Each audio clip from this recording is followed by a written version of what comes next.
Welcome to the Mastercars Pro channel. Today we'll talk about the problems and weaknesses of Nissan X-Trail. For the second generation Nissan X-Trail, the Japanese company took an evolutionary approach to the styling. If you just take a passing glance, you could easily mistake it for the original model introduced in 2001. The trick in telling them apart is that there's a kink in the rear pillar of the 2007 model, plus it's a bigger, taller, and more slab-sided car. The interior was an improvement on the old X-Trail with higher quality materials. There is still some cheap feeling plastics in there, but they're not as prevalent as they were in the 2001 X-Trail. Refinement and overall comfort are significantly better too, but rear seat space is actually worse. Headroom is fine, but legroom is strangely limited. There are no such problems in the boot, which was the biggest in the class at the time the car was launched. The load compartment is also covered in a rugged, wipe-clean material, so those with money weekend hobbies won't have to worry about dirtying carpet. The X-Trail came with a choice of two 2.0 liter DCI diesel engines with 147 bhp or 170 bhp, while the original 2.0 liter petrol option was dropped in pretty short order for a 2.5 liter unit.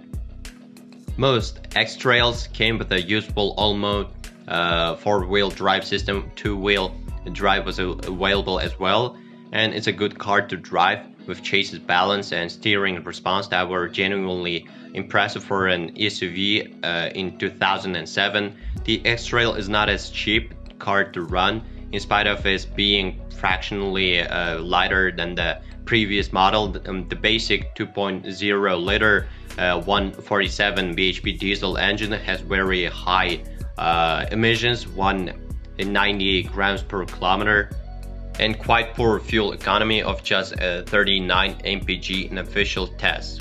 The 170 bhp version is much better, with emissions of 168 gram per kilometers, an average economy of 44 mpg, but the downside is that it can be had with manual gearbox only.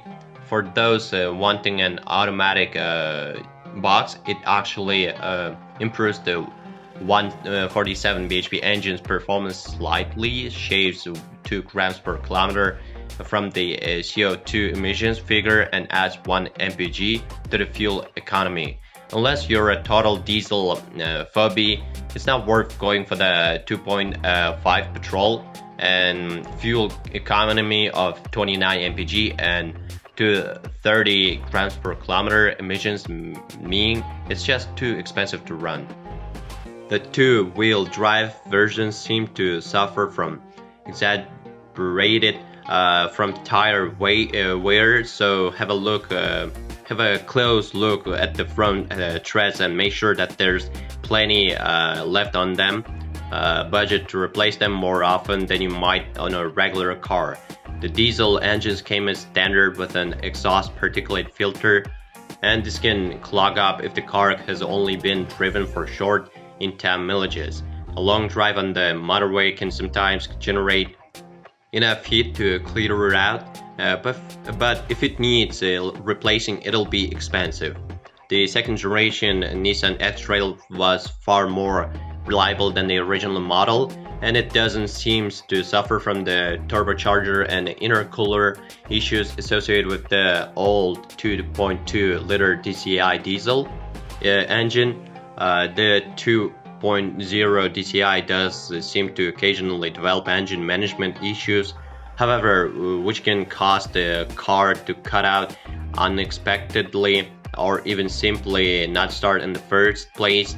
The problem seems to be relatively isolated, thankfully, but it can be difficult to diagnose and cure if it occurs. Yes, it's a very reliable car. There are no commonly reported issues with major components such as the engine, gearbox or the four-wheel drive system, and the only regular problems are generally with the electronics which are actually quite complex for a car of this era.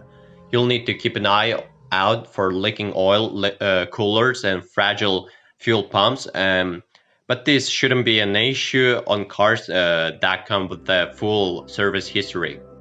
According to data CAP, Dervan, the X-Trail 2.0 DCI diesel is better than the class average when it comes to using up consumables such as brake fluid, discs, pads, and calipers, wiper blades, and pollen filters. Nothing major such as the air conditioning, turbocharger,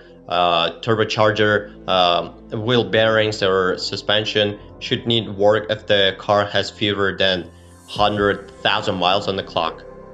The Nissan X-Trail was quite a sophisticated car for its day, with options including a bird's eye view parking camera, a relatively affordable sat-nav system, a panoramic glass roof, and the all-mode 4-wheel drive setup, which gives the X-Trail really quite serious off-road abilities. Almost came with anti-lock brakes, electric windows, and door mirrors, ISOFIX, child seat mounts, and climate control. Top spec Techno models also feature a CD multi-changer, cruise control, front fog lights, leather trim, parking sensors, and sat-nav.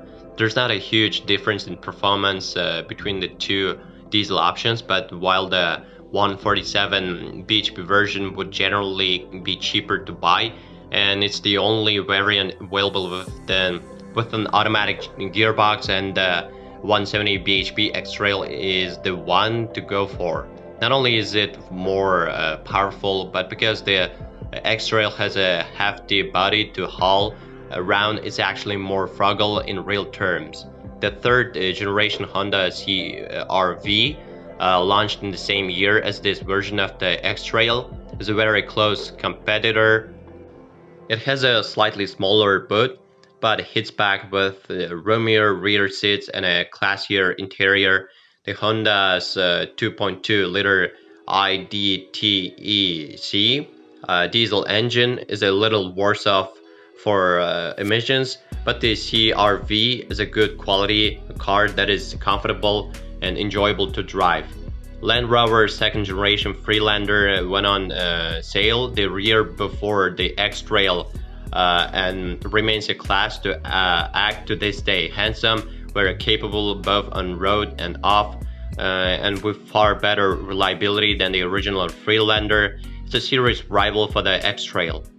The ever-popular Toyota RAV4 matches the X-Trail in terms of reliability and ruggedness, but by the time this X-Trail came out, the RAV4 had fallen behind in terms of overall sophistication and creature comfort, something not rectified until the 2012 replacement. It's also a little smaller than the X-Trail, with an awkward side hinge, the cargo door, instead of a proper tailgate.